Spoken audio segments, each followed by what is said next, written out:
వచ్చింది. అన్ని ప్రాంతాలు వెళ్తున్నారు. జలం లేక వెలవెలబోయిన సందర్భాలు, జలాన్ని పోగు చేసుకొచ్చినా రానటువంటి సందర్భాలు, జనం కోసం వెయిట్ చేసినటువంటి సందర్భాలు, జనం కోసం కిక్కిరిసినటువంటి రోడ్లలాగా చిత్రీకరించే ప్రయత్నాలు, మా యువగళం బ్రహ్మాండంగా సక్సెస్ అవుతుందని చెప్పుకోవడానికి తీవ్రమైన ప్రయత్నం చేశారు.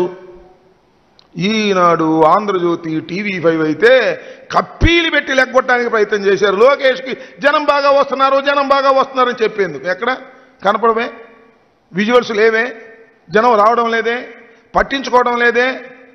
లోకేష్ అంటే ఒక బఫూన్, యువగళం అంటే ఒక హాస్యభరిత చిత్రం అనేటటువంటి పద్ధతుల్లోనే ఆంధ్ర రాష్ట్ర ప్రజానీకం చూశారు, తెలుగు ప్రజానీకం చూశారు. ఇది చూసినటువంటి పాపం చంద్రబాబు నాయుడు గారు అనుకుంటాను, లేకపోతే తెలుగుదేశం, ఇటైతే లాభం లేదా బాయ్, మనం మంచి మంచి యాంకర్లు తీసుకురావాలి అనుకున్నారు. అక్కడెక్కడో ప్రకాశం జిల్లాలో అనుకుంటా ఉదయ్ భాను అని ఒక మహిళ, మంచి యాంకర్, ఆర్టిస్ట్ కూడా, సినిమాల్లో కూడా నటించింది.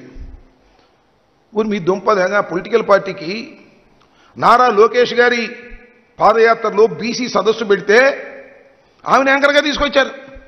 యాంకర్గా తీసుకొచ్చి ఆమె చేత ఉపన్యాసాలు చెప్పించి, ఈయనకేమో కలెక్షన్ నిల్లు, ఆమెను చూడటానికేమో ఫుల్లు, చివరికేమో యువగళం మీటింగ్ బాగా సక్సెస్ అయిందని ఫోటో వేసుకు రాసుకోవడానికి దిగజారిపోయినటువంటి పరిస్థితులకు నెట్టబడింది. ఒక నారా చంద్రబాబు నాయుడు గారి కుమారుడు, మంత్రి చేసినటువంటి వ్యక్తి, ఆయన పాదయాత్ర చేస్తే జనం లేక సినిమా యాక్టర్లను తెచ్చుకోవాల్సినటువంటి దౌర్భాగ్యమైన పరిస్థితి కల్పించిందనే విషయం నేనేం చెప్పాల్సిన అవసరం లే. ఒకసారి చరిత్ర వెళ్ళి చూస్తే అర్థమవుతుంది. ఎంత దుర్మార్గం అని నాకు అర్థం కాన. అది సరే, జనం లేరు, మరి రెండు అలశుభం. మరి నేను చాలా సీనియర్ని, భారత రాజకీయాల్లో చక్రం తిప్పినటువంటి వ్యక్తిని, 14 సంవత్సరాలు ముఖ్యమంత్రిగా చేశాను అని చెప్పబడుతున్నటువంటి నారా లోకేష్ గారి నాన్నగారు సాక్ష్యాధారాలతో దొరికిపోయి పాదయాత్ర మధ్యలోనే, యువగళం మధ్యలోనే నంద్యాలలో అరెస్ట్ అయ్యి కాముగా వెళ్ళి జైలుకి వెళ్ళి 53 రోజులు రిమాండ్లో ఉన్నటువంటి సందర్భం. 53 రోజులు యువగళం మోగబోయింది. అసలు యువగళం పెట్టిన ఆయన లొకేషన్ లేకుండా పోయాడు, ఎక్కడికి పోయాడో తెలియదు. యువగళం ఆగిపోయింది, పాదయాత్ర ఆగిపోయింది. ఢిల్లీ వెళ్ళాడు, ఢిల్లీలో కనపడకుండా తిరుగుతున్నాడు. అంత హాస్యాన్ని పండించినటువంటి వ్యక్తిని నేను ఈ మధ్యకాలంలో రాజకీయాల్లో చూడలేదని కూడా ఈ సందర్భంగా నేను మనవి చేస్తున్నా. పోనీ ఆయన తిరిగితే చెప్పులు అరిగినాయి కానీ నాలిక మాత్రం పలచబడలా. నేను ఎక్కడ చూశానండి, బీసీఎస్సీ సోదరులు అనాలి, బీసీఎస్సీ చౌదరులారా అన్నాడు ఆ పెద్ద మనిషి. ఇంత నడిచినా కూడా నాలిక మందం దక్క పోలేదు, ఆ భాష యొక్క తత్వం అట్టా వచ్చింది. అంతేకాదు ఇంకో పెద్ద చిత్రం అండి, మీరు చూశారో లేదో. ఎందుకు దీన్ని నవరస హాస్య కళా చిత్రం అని అంటున్నానంటే, ఎంత హాస్యాన్ని పండించాడంటే, అదేంటి,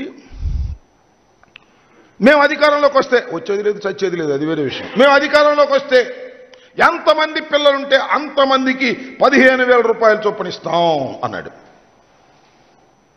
ఆగొచ్చుగా, జనాన్ని అంటున్నాడు. ఒక పిల్లవాడుంటే ఎంత అన్నాడు, 15,000 అన్నారు కింద. ఇద్దరుంటే ఎంత అన్నాడు, ఈయన 30,000 అన్నాడు. ముగ్గురుంటే ఎంత అన్నాడు కింద, వాళ్ళు 45,000 అంటుంటే ఈయన ముగ్గురుంటే 90,000 అన్నాడు. 3 15,000 90,000 అని తెలిసినటువంటి ప్రబుద్ధుడు లోకేష్ గారు. ఆయన లోకేష్ గారంట నిన్న విశాఖలో తన యాత్ర ముగించాడట. దానికి అద్భుతమైనటువంటి ఒక సభ జరపాలంట. అది పోలేపల్లి అనే గ్రామంలో జరిపి అద్భుతంగా జరిగింది.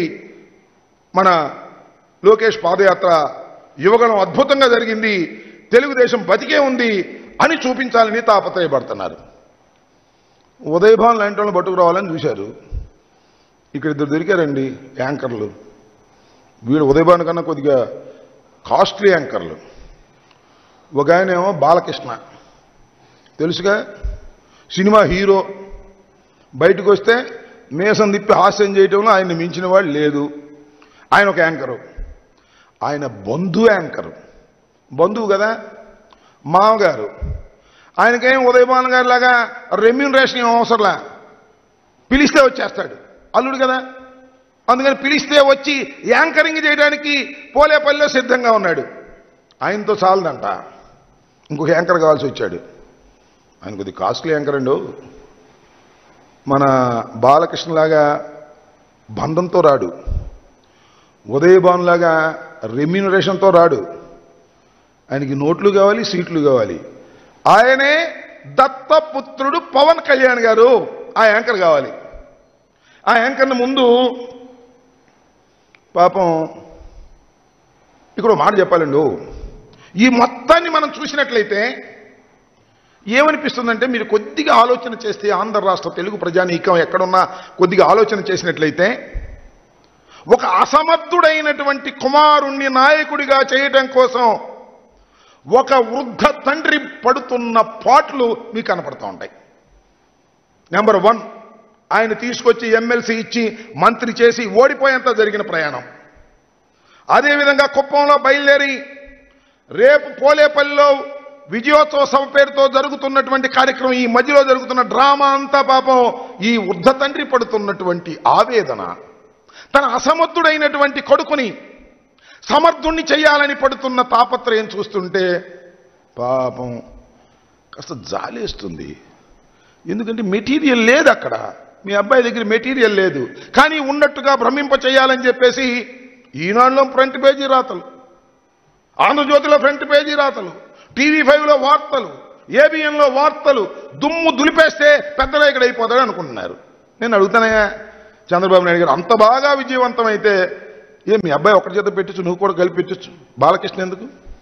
అంతకన్నా మించి కాస్ట్లీగా ఉన్నటువంటి మీ దత్తపుత్రుడు యాంకరింగ్ ఎందుకు అని అడుగుతా ఉన్నా. ఇవాళ దత్తపుత్రుడు యాంకరింగ్ గురించి చెప్పాలి. ఇక్కడ ముందు పాపం అడిగారు చంద్రబాబు నాయుడు గారు, మా అబ్బాయి నాయకుడిని చేయాలనుకుంటున్నాను, యువగణం విజయవంతం కాలేదు, నువ్వు వస్తే ఆఖరిలో బాగా జనం కూడా వస్తారు, నువ్వు రమ్మని అన్నారు. అన్నాడు ఆయన. నేను రానన్నాడు. ఎందుకు రానన్నాడు తెలియదు. మళ్ళా